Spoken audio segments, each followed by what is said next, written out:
Hey guys, welcome back to another video. In today's video, I'm going to show you how to cancel Philo subscription. So in terms of iOS devices, first of all, open the App Store. Tap on your profile picture in the top right corner. Select subscriptions.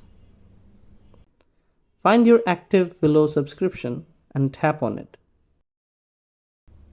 Then tap on the red cancel button. That's it. So easy, right? The same way for Android devices.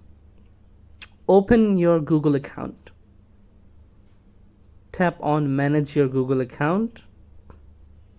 Then click on Payments and Subscriptions. Scroll down and select Manage Subscriptions.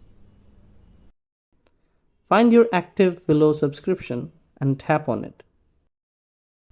And then tap the Cancel button. And that's it. You are done. Thanks for watching this video. If this video was helpful for you, please like and subscribe to our channel.